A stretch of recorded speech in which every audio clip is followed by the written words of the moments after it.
Assalamualaikum warahmatullahi wabarakatuh. Sahabat semua, pernahkah terlintas dalam benak kita sebuah pertanyaan kecil yang ternyata menyimpan rahasia besar tentang akhir zaman? Siapakah yang memegang kunci Ka'bah saat ini? Bangunan suci yang menjadi kiblat seluruh umat Islam, rumah Allah yang pertama kali didirikan di muka bumi, tidak terbuka setiap waktu. Hanya segelintir manusia yang diberi amanah untuk masuk ke dalamnya. Tapi siapa mereka sebenarnya? Apakah para ulama besar? Apakah keturunan kerajaan? Ataukah mereka berasal dari satu garis keturunan khusus yang telah ditakdirkan menjaga kunci rumah Allah sejak zaman para nabi?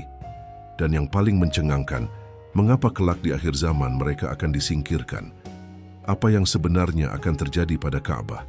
Siapa yang akan merobohkannya? Hari ini kita akan membuka tabir rahasia besar itu. Dari masa ke masa, hingga tiba waktu ketika Ka'bah tak lagi menjadi pusat dunia, melainkan tinggal reruntuhan sejarah yang dilupakan di tengah hiruk-pikuk kota Makkah, di antara jutaan umat Islam yang setiap tahun datang bertawaf. Ada satu keluarga sederhana yang menyimpan warisan luar biasa, kunci rumah Allah.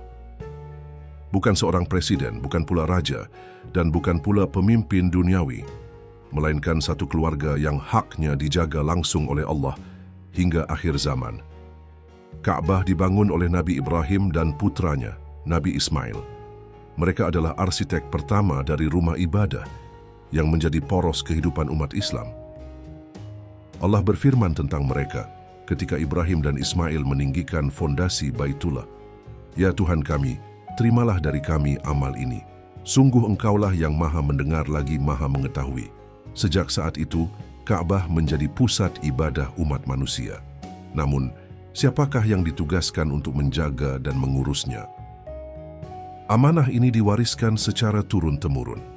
Mulanya berada di tangan keturunan Nabi Ismail, kemudian dipegang oleh suku-suku Arab yang bermukim di Makkah.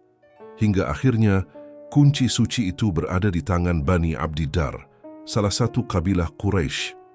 Dari sinilah muncul nama Bani Syaibah, keluarga yang hingga kini masih tercatat sebagai pemegang kunci resmi Ka'bah. Puncak sejarahnya terjadi pada tahun ke-8 Hijriah, ketika Nabi Muhammad menaklukkan kota Makkah tanpa pertumpahan darah. Beliau memasuki Ka'bah, dan saat itu kuncinya berada di tangan Utsman bin Talha, seorang dari Bani Syaibah. Saat itu banyak yang bertanya-tanya, apakah Nabi akan mengambil alih kunci itu? Apakah akan diberikan kepada keluarga beliau, Bani Hashim, atau kepada sahabat-sahabat terdekatnya? Tapi yang terjadi sungguh mengejutkan dan mengguncang sejarah. Nabi Muhammad SAW bersabda, "Ambillah kunci ini, wahai Bani Syaibah. Kunci ini akan tetap bersama kalian dan tidak akan diambil dari kalian kecuali oleh orang yang zalim." Lalu, siapakah sebenarnya Bani Syaibah? Mereka adalah keluarga Quraisy yang sampai hari ini masih menetap di Makkah. Mereka bukan bagian dari keluarga kerajaan, bukan pula konglomerat, namun mereka memiliki kedudukan istimewa sebagai penjaga kunci rumah suci Allah sebagaimana telah ditegaskan oleh Nabi. Mereka bertanggung jawab untuk membuka dan menutup Ka'bah, mengatur siapa saja yang diizinkan masuk, serta menjaga kehormatan tempat paling suci di bumi. Hingga hari ini, Bani Syaibah masih menjalankan amanah tersebut. Nama mereka tercatat secara resmi, dan setiap kali Ka'bah dibuka, yang biasanya hanya 2 kali dalam setahun, mereka tetap yang dipercaya memegang kuncinya. Namun kini sebuah pertanyaan besar mulai mengemuka. Sampai kapan mereka akan tetap menjalankan tugas mulia ini? Apakah mereka akan tetap bertahan, ataukah akan datang orang-orang zalim yang mengambil alih amanah ini? Nabi Muhammad SAW telah mengingatkan, kunci ini tidak akan diambil dari kalian kecuali oleh orang yang zalim. Artinya, suatu hari nanti akan datang masa di mana keluarga ini disingkirkan. Bukan karena mereka mengkhianati tugasnya, tapi karena zaman telah berubah, zaman di mana simbol-simbol kesucian mulai dilucuti perlahan. Mungkin Ka'bah masih berdiri tegak, namun jika kuncinya tidak lagi berada di tangan pewarisnya, maka itu pertanda awal dari akhir. Sahabatku, jangan remehkan satu kunci. Selama kunci itu masih dalam genggaman yang benar, rumah Allah masih terjaga. Namun bila telah berpindah tangan ke orang yang zalim, maka bersiaplah menyambut kehancuran besar. Renovasi besar-besaran di sekitar Makkah membuat kita merenung mengapa pengelolaan zona suci kini tampak semakin eksklusif. Mengapa beberapa area kini dilarang untuk difoto? Mengapa menara-menara pencakar langit menjulang lebih tinggi dari Ka'bah? Apakah rumah Allah kini dipagari oleh kekuasaan duniawi, bukan oleh penjaga-penjaga yang amanah? Dan sayangnya Bani Syaibah kini jarang disebut. Mereka tak lagi banyak disorot, tak dipublikasikan, bahkan seperti dilupakan. Apakah ini bagian dari proses penyingkiran yang halus? Apakah kita sedang menyaksikan bagaimana warisan Nabi itu perlahan dirampas? Nabi sudah bersabda bahwa hanya orang yang zalim yang akan mengambil kunci Ka'bah dari tangan Bani Syaibah. Namun kezaliman tak selalu datang dengan senjata. Ia bisa datang lewat projek besar, lewat kebijakan atau janji-janji modernisasi. Tanpa disadari, satu demi satu akar sejarah ditarik dari tempatnya.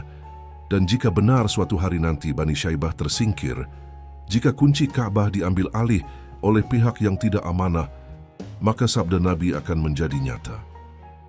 Sebab akan datang seorang lelaki dari Habasyah yang akan menghancurkan Ka'bah, bukan sekadar merusak, tapi mencabut setiap batunya satu persatu, hingga rumah Allah rata dengan tanah.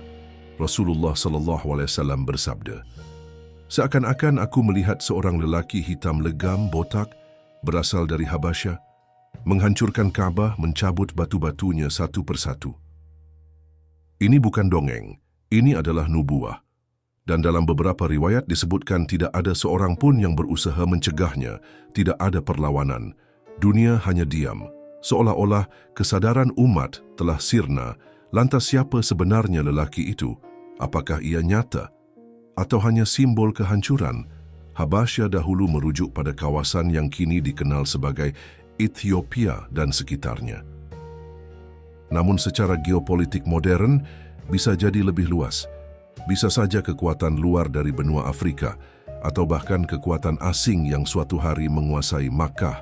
Mengapa disebut kulitnya hitam dan datang dari selatan? Apakah ini pertanda kebangkitan kaum yang dulu tertindas atau murka Allah atas umat yang telah jauh dari ajarannya?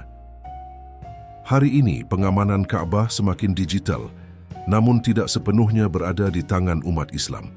Lingkungan sekitar Masjidil Haram kini berubah menjadi pusat komersial dengan hotel, mal, dan restoran internasional berdiri megah mengelilingi rumah suci itu. Ketegangan politik di kawasan Teluk pun terus meningkat. Apakah semua ini bagian dari jalan menuju peristiwa besar itu? Bisa jadi satu hari nanti akses ke Ka'bah akan dibatasi. Entah karena konflik global, invasi asing, atau sabotase dari dalam. Dan saat dunia sibuk dengan urusan duniawi, perang, pandemi, konflik digital, lelaki dari Habasyah akan datang seperti bayangan yang tak disangka. Ketika itu terjadi, tidak ada tangan yang mampu menghentikannya. Sahabatku, nubuah ini bukan untuk menakut-nakuti, tapi sebagai peringatan, rumah Allah di dunia ini tidak abadi. Dan ketika ruh umat ini melemah, Allah bisa mencabut simbolnya agar manusia kembali tersadar. Bayangkan, dunia masih berputar, namun Ka'bah telah tiada. Tempat yang selama ribuan tahun menjadi kiblat sujud umat Islam, kini menjadi puing-puing. Lalu, kemana umat Islam akan menghadap? Tak ada lagi tawaf, tak ada haji, tak ada kiblat fisik. Dunia kehilangan arah, secara nyata dan secara ruhani. Karena itu, jangan remehkan peringatan ini, sebab hancurnya Ka'bah bukan sekadar runtuhnya sebuah bangunan, tapi pertanda berakhirnya masa umat ini sebagai pusat dunia. Nabi bersabda bahwa hari kiamat tidak akan terjadi hingga haji tidak lagi dilaksanakan. Artinya salah satu sebabnya adalah karena Ka'bah sudah tak ada. Dan saat itu tiba, kita akan diuji. Apakah kita tetap bersujud meski tanpa arah fisik? Apakah kita tetap beriman meski tanpa simbol-simbol luar? Apakah kita tetap bertahan meski semua jalan seakan tertutup? Karena ketika kiblat dunia telah hilang, yang tersisa hanyalah iman sejati. Iman yang tidak bergantung pada tempat, tapi yang tertanam kuat dalam hati antara hamba dan Tuhannya. Bayangkanlah sahabat semua, dunia setelah Ka'bah tak lagi berdiri. Saat kiblat umat Islam hancur rata dengan tanah, media internasional akan geger, arah ibadah kita hilang. Seolah-olah era keemasan Islam telah benar-benar berakhir. Banyak yang mungkin mencibir, lihatlah bahkan Tuhan mereka tak mampu melindungi rumahnya. Tapi mereka tak tahu, inilah titik awal dari ujian terbesar. Saat itu, iman palsu akan tersingkap, dan keimanan sejati akan bersinar meski tanpa Ka'bah di depan mata. Sebab yang Allah cari bukan sekadar arah sujud, tapi ketulusan hati. Rasulullah SAW telah bersabda, Islam akan kembali asing seperti awal kedatangannya. Maka akan ada segelintir manusia, kelompok kecil yang diam-diam akan mengguncang dunia dari tengah kegelapan. Sahabat sekalian, kita hidup di ujung zaman, di saat-saat terakhir menjelang gerbang akhir zaman dibuka sepenuhnya. Ketika penjaga Ka'bah tak lagi amanah, ketika kunci suci jatuh ke tangan yang keliru, maka setelah itu petaka akhir zaman akan mengalir deras tanpa penghalang. Rasulullah SAW telah memberi peringatan bahwa Dajjal akan muncul dari arah timur, tepatnya dari wilayah Khurasan, dan akan diikuti oleh 70.000 orang Yahudi dari Isfahan yang mengenakan jubah. Tapi sebelum itu terjadi, ada rangkaian besar tanda-tanda yang saling terhubung. Dirampasnya Ka'bah bukan sekadar kejadian politik atau proyek pembangunan. Itu adalah pemicu. Satu dari banyak isyarat besar yang akan mengantarkan kita pada fase baru. Ketika Ka'bah tak lagi dijaga oleh tangan yang amanah, ketika tanah suci berubah menjadi wilayah komersial, dan nilai-nilai spiritual dikalahkan oleh kepentingan ekonomi, maka di sanalah perlindungan dari langit mulai dicabut. Setelah itu, akan datang gempa dahsyat mengguncang kawasan Haramain. Bumi akan terbelah, gunung-gunung akan bergerak, dan manusia akan berhamburan meninggalkan Masjidil Haram dengan ketakutan yang belum pernah dirasakan sebelumnya. Rasulullah SAW bersabda, kiamat tidak akan terjadi hingga terjadi 3 gempa besar di timur, di barat, dan di Jazirah Arab. Sahabat, lihatlah tanda-tanda itu kini mulai terlihat. Gurun-gurun di Arab menghijau, sungai-sungai lama muncul kembali, iklim berubah drastis, aktivitas vulkanik pun meningkat. Ini bukan lagi dongeng, ini adalah kenyataan yang sedang berjalan. Kemudian akan datang seseorang dari arah Habasyah, dahulu dikenal sebagai wilayah Ethiopia dan sekitarnya. Namanya tidak disebut, tapi Nabi menyebut cirinya, berkaki kecil dan bengkok. Ia disebut sebagai Dzus Suwaiqatain. Ia tidak membawa pasukan perang, tapi dia akan meruntuhkan Ka'bah batu demi batu. Bukan karena serangan militer, tapi karena dunia telah kehilangan ruh ibadah. Tak ada lagi yang menunaikan haji. Tak ada lagi yang peduli akan rumah Allah. Seolah Allah berkata, jika rumahku tak lagi disembah, biarkan ia lenyap dari bumi. Sahabatku, ini bukan kisah legenda. Ini adalah amanat dari hadis Nabi. Kita hidup di antara episode-episode penting itu. Mungkin kita bukan tokoh utamanya, tapi jangan sampai kita menjadi penonton yang lalai. Doa kita hari ini bukan semata memohon keselamatan lahir, tapi agar hati kita tetap hidup, tetap terjaga, tetap teguh di tengah dunia yang diam-diam terbakar. Jika hari itu datang, tetaplah bersujud. Walau arah fisik tak lagi ada, selama hatimu menghadap Allah, engkau belum tersesat. Mungkin kita akan bertanya, mengapa Allah izinkan rumahnya dihancurkan? Bukankah dia maha kuasa seperti saat menghancurkan pasukan Abrahah dengan burung-burung ababil? Kenapa sekarang seolah dibiarkan? Mungkin jawabannya sederhana tapi dalam. Karena Allah ingin menguji, apakah kita menyembah Ka'bah atau menyembah Rabb Ka'bah? Ka'bah hanyalah arah, tapi Tuhan kita tidak terikat arah. Hancurnya Ka'bah bukan akhir Islam, tapi pemurnian. Bentuk seleksi terakhir. Saat semua simbol hilang, iman akan diuji hingga ke sumsum. Saat tak ada sorotan, saat tak ada tepukan, saat salat tak lagi menjadi budaya, disitulah terlihat siapa yang benar-benar bertahan. Dalam sejarah para nabi, Selalu ada titik gelap sebelum cahaya datang. Ibrahim dibakar sebelum menjadi kekasih Allah. Musa terjebak di laut sebelum laut terbelah. Isa diangkat ke langit sebelum turun kembali. Nabi Muhammad diusir dan diburu sebelum kembali sebagai pembebas. Maka apakah hancurnya Ka'bah berarti Islam kalah? Tidak, itu hanya fase. Fase menuju babak terakhir dari takdir besar ini. Akan tetap ada sekelompok kecil umat ini yang berdiri di atas kebenaran. Mereka disebut dalam hadis, akan senantiasa ada sekelompok dari umatku yang menang di atas kebenaran hingga datang keputusan Allah.